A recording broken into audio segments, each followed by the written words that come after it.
We owe $70 trillion. I understand that, but to walk out a $4 trillion solution, which is basically just a way for the Democrats to avoid dealing with this until 2017. I'm not here to talk about plans to deal with this till 2017. I'm saying we've got a real problem, and I'm tired of Republicans and Democrats who either want Republicans who want to burn the place to the ground, and Democrats, with all due respect, who want to offer a plan that gets it through their end of their second term of their presidency, and then screws me and my kids when it's over. And until we do that, we have to deal with the extraction that is at foot. It is the reason the financial markets are behaving the way they're behaving. That is a mathematical fact. This is not some opinion. This is a mathematical fact. Tens of trillions of dollars are being extracted from the United States of America.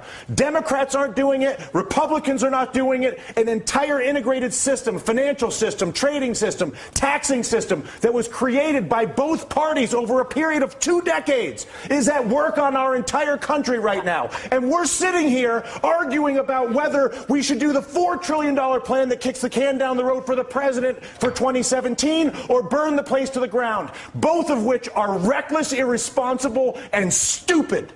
And the fact of the matter is, until we actually, and I'm sorry to lose my temper, but I tell you what, I've been coming on TV for 3 years doing this. And the fact of the matter is that there's a refusal on both the Democratic and the Republican side of the aisle to acknowledge the mathematical problem, which is that the United States of America is being extracted. It's being extracted through banking, it's being extracted through trade, and it's being extracted through taxation. And there's not a single politician that has stepped forward, Susan, to deal with this. But there's only one right now. The leader of the free world, whether you like it or not, the president of the United States is arguably one of the most powerful individuals we have out there. But and Susan, he's what you're saying is exactly the point that Dylan is making. It's not about one guy. It's about all of them. No, I actually disagree. I think Dylan's saying it is about one guy. It is about one guy. What would you like him to do? I would like him to go to the people of the United States of America and say, people of the United States of America, your Congress is bought. Your Congress is incapable of making legislation on health care, banking, trade, or taxes, because if they do it,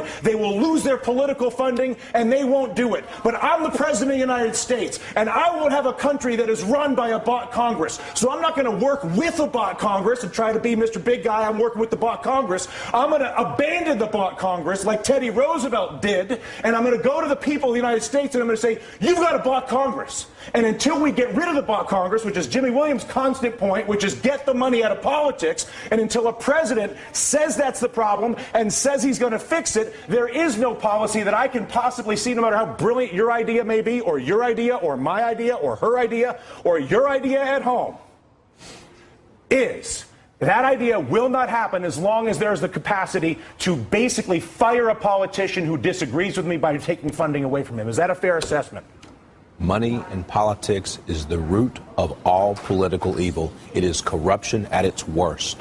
And until we step up and kick that out of the park, it's going to be the same system all and only the president could do that. We're going to No. Congress has to do it too. The Congress has to do it too. But I'll tell you what. How bad does it have to get? How much money has to be extracted? How many things have to be heard? Down to brass tacks. Okay, physically, what do? You go and give a speech right now. Right now. Right now. You say. And then what happens tomorrow? Tomorrow, what happens is you begin the process of actually investing in solving the problem. So I come out and I say, how? I create an infrastructure bank with 2% blending immediately. Once I explain to people the problem, once I explain to you have cancer, once you understand how screwed up your trade, tax, and banking policies are, believe me, you will have no issue when I incorporate an infrastructure bank that I fund with repatriated offshore money that I bring in and then use to create 2% direct lending to every business in America. Because when you realize that the banking system is fully corrupt and defrauding us,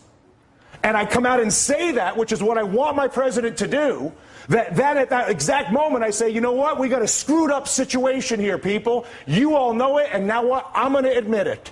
And as a result, not only have I admitted it, but we're going to begin the process of solving it like grown-ups. They did it in World War II. They did it after the Civil War. They did it in Latin America with the Brady bonds. We are not seeing it happen now. The panel stays a little more emotional than I anticipated getting at work this afternoon, but what am I going to do?